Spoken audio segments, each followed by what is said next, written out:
Buenos días, hoy voy a hablar sobre la convivencia democrática y sus valores.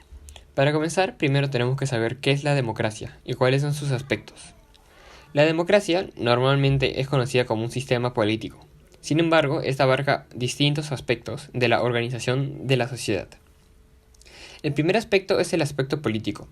Este consiste en que los ciudadanos pueden elegir libremente a sus gobernantes y que los miembros de la sociedad cumplan con sus responsabilidades y ejerzan sus derechos.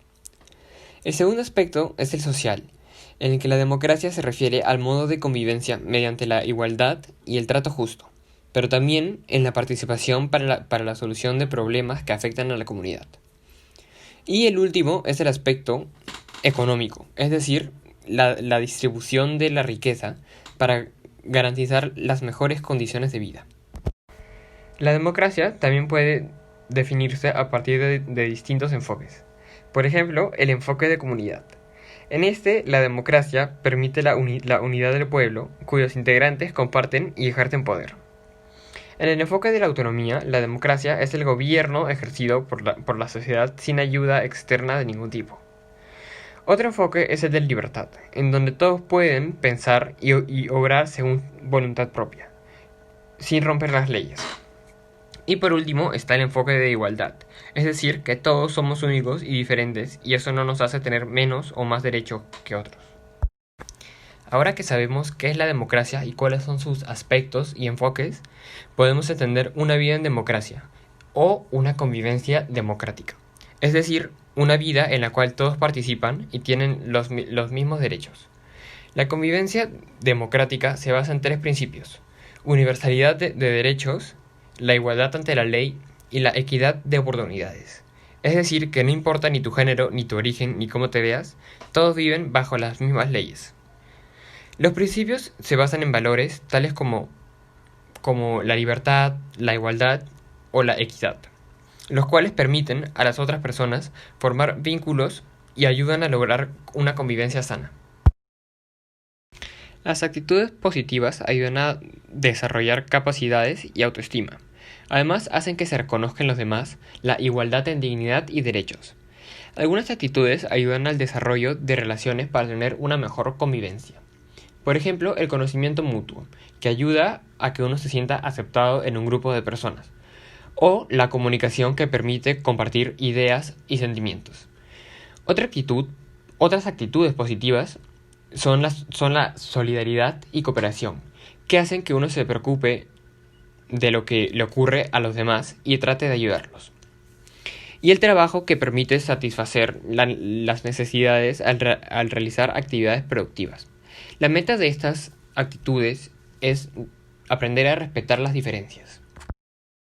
Perú es un país al cual le cuesta mucho cumplir con una convivencia democrática por las siguientes razones: la discriminación, la desigualdad y la indiferencia. Este 2020, a partir del coronavirus, estas dificultades han empeorado la convivencia en Perú. Por ejemplo, debido a este virus, que supuestamente fue creado en China, muchas personas de origen asiático en Perú han sido discriminadas sin motivo. La desigualdad en el país ha aumentado, ya que hay personas que han perdido sus trabajos y no tienen recursos para sobrellevar esta epidemia. Y por último, la indiferencia. El virus ha ocasionado que muchas personas se fijen en ellos mismos y no sean solidarios y no se preocupen por asuntos públicos. Aunque también es cierto que algunas personas sí se preocupan por la falta de recursos o educación de otras personas que lo necesitan y han tratado de ayudar. En general, el coronavirus ha empeorado y ha dificultado la convivencia democrática en el Perú. Los siguientes puntos claves de nuestra exposición son los conflictos y los mecanismos de resolución. Un conflicto, en este caso de carácter social, es un serio desacuerdo o discusión típicamente prolongado que se produce cuando dos o más individuos se oponen en la interacción social. Cada uno de ellos ejerce un poder social a fin de alcanzar un objetivo propio. La teoría del conflicto propone que las personas tienden a centrarse en los intereses más que en las normas y valores sociales, y que la búsqueda de intereses genera varios tipos de conflictos, por lo que este se considera un aspecto normal de la vida social cotidiana. La competencia por los recursos suele ser la causa principal de los conflictos. Los tres principios de esta teoría son los siguientes. 1. La sociedad está compuesta por diferentes grupos que compiten por diferentes recursos. 2. Si bien las sociedades pueden presentar un sentido de cooperación o unidad, existe una lucha continua entre los grupos sociales que buscan sus propios intereses. Dentro de las sociedades, ciertos grupos controlan los recursos y medios de producción específicos, lo que nos lleva al punto 3. Los grupos sociales usarán los recursos para su propio beneficio en la búsqueda de sus objetivos. Eso significa a menudo que se aprovecharán de los que no tienen control sobre los recursos. Los típicos conflictos que encontramos en nuestra sociedad son, por ejemplo, laborales, en los que los trabajadores piden generalmente mejores condiciones de trabajo, junto con los conflictos culturales, que suceden cuando un grupo discrepa en grupos, en gustos, costumbres o creencias con otro y trata de imponer su manera de pensar. También se encuentran conflictos económicos, que pueden ser tanto entre grupos económicos como individuos o empresas públicas y privadas. Y por último están los conflictos políticos, que se dan cuando partidos o facciones políticas se enfrentan públicamente. La resolución de estos conflictos se consigue con mecanismos de resolución. Para proceder con la resolución de conflictos se requieren tres condiciones previas mínimas. En primer lugar, ambas partes tienen que reconocer tanto la existencia de un conflicto como su futura responsabilidad en la resolución de este. La voluntad de diálogo es por lo general la condición que determinará el éxito de la resolución. Ambas partes tienen que desear resolver sus diferencias mediante el diálogo y tener en cuenta que van a haber discrepancias. Por último, se debe tener la voluntad de ceder parcialmente. Dado que la meta es llegar a un acuerdo justo, se debe contemplar la posibilidad de negociación.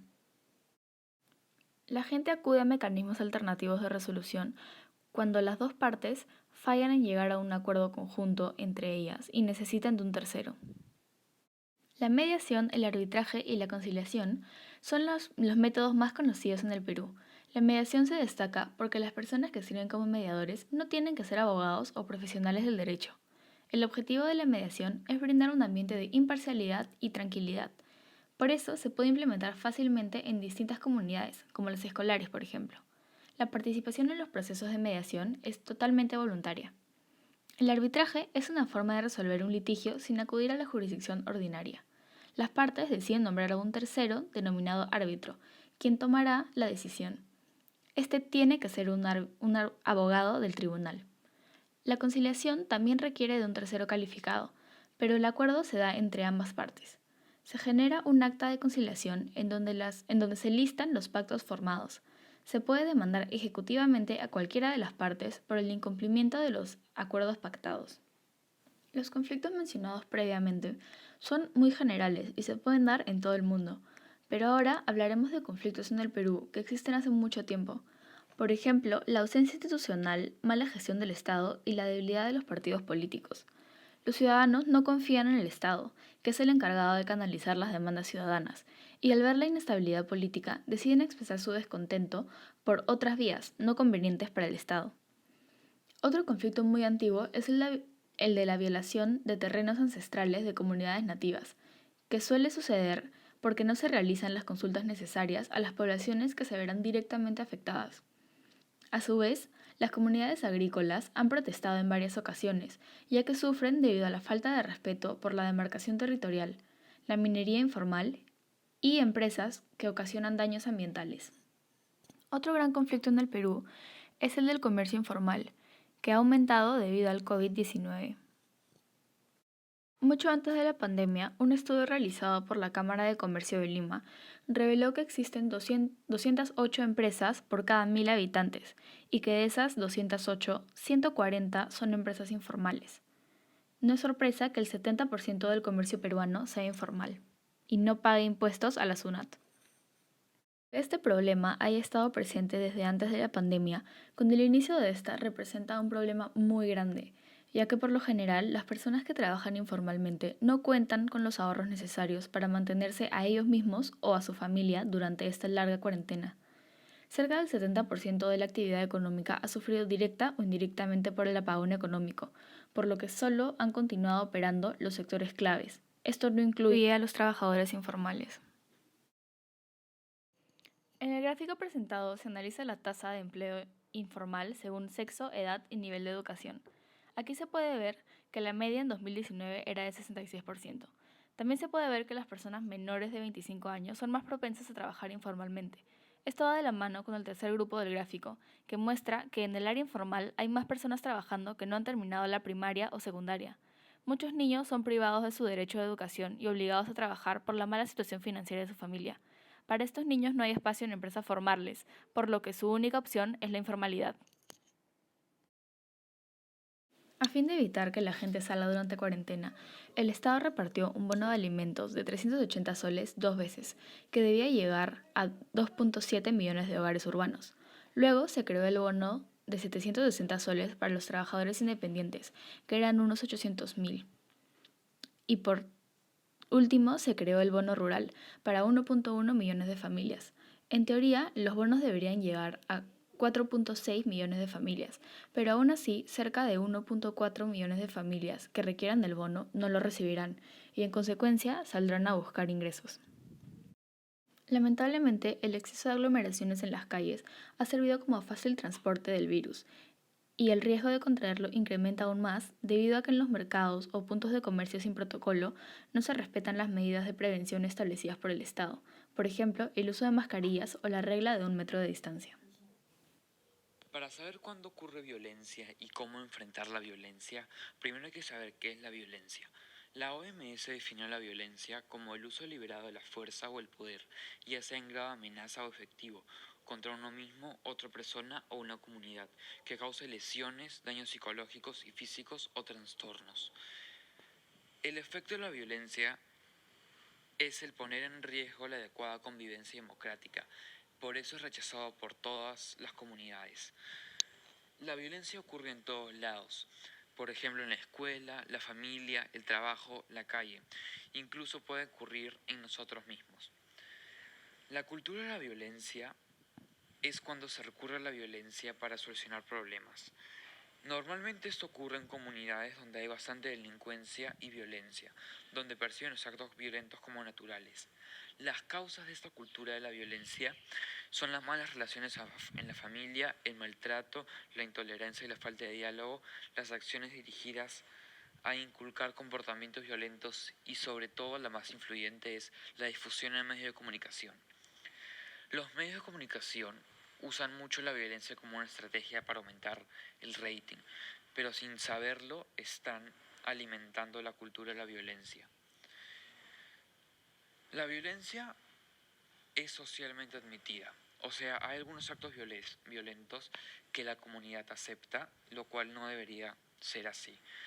La violencia verbal, la humillación y falta de respeto no son violencia física, pero atentan al dignidad del ser humano y ocurren en el colegio, trabajo y calle, son socialmente admitidas. A lo que me refiero es que no se castigan como debería castigarse.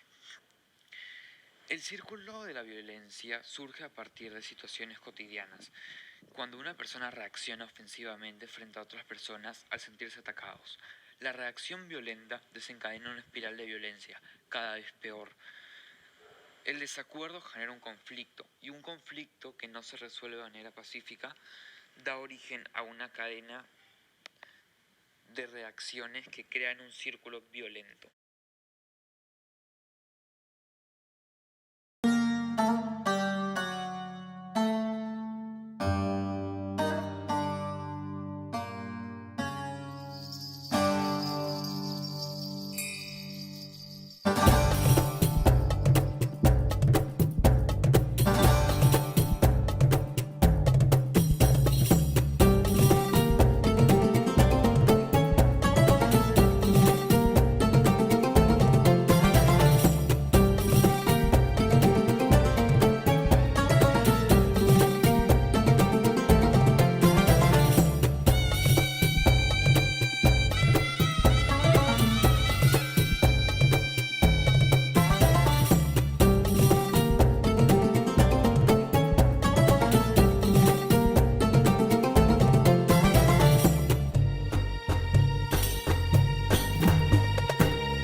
La solución que la OMS recomienda es una metodología llamada la no violencia.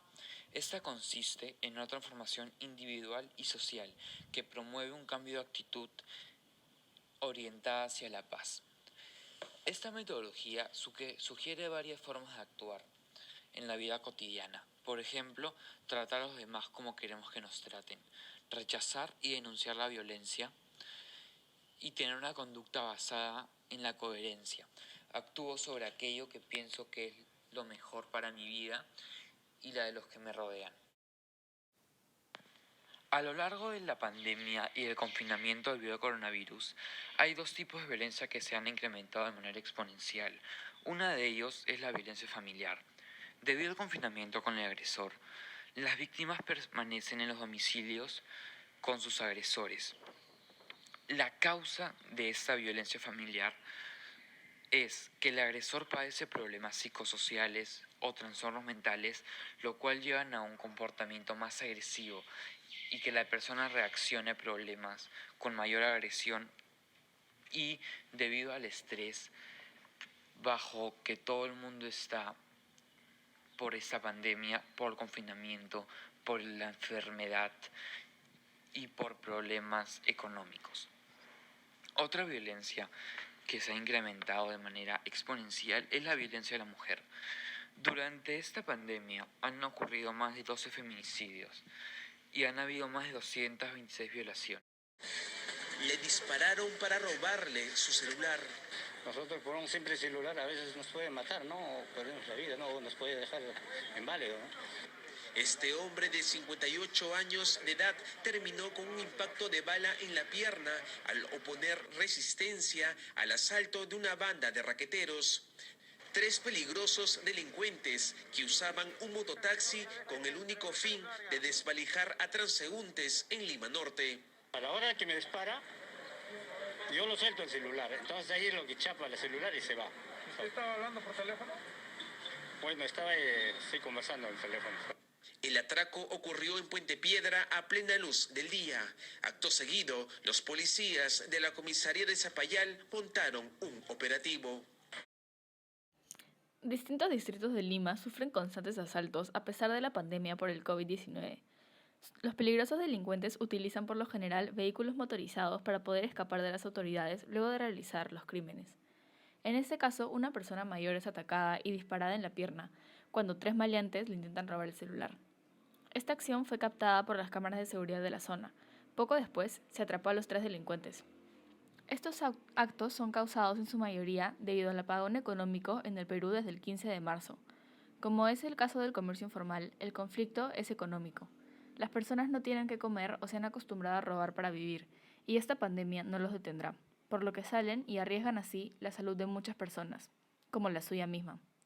También es importante resaltar que ahora mismo muchas comisarías no retienen a los delincuentes como se debería por temor a las aglomeraciones y el contagio. Lo primero que tenemos que hacer es informarnos acerca de cuál es nuestro deber como ciudadanos y así tener presentes los mecanismos que deberíamos usar en caso se presente un conflicto. Tenemos que saber que antes de eso tenemos que intentar adaptar nuestras actitudes para que esto nos lleve a respetar a los demás sin importar las diferencias y así evitar en la medida de lo posible conflictos innecesarios. En conclusión, podríamos decir que Nosotros como ciudadanos tenemos el deber de informarnos sobre los derechos que tenemos en el Perú. Luego debemos aprender a resolver los conflictos sin violencia, ya que un conflicto resuelto sin violencia mejora la convivencia. Entonces, siempre hay que buscar una manera pacífica de resolver los conflictos, mediante pláticas y siempre con palabras, nunca con violencia. para así poder tener una mejor convivencia democrática. Gracias.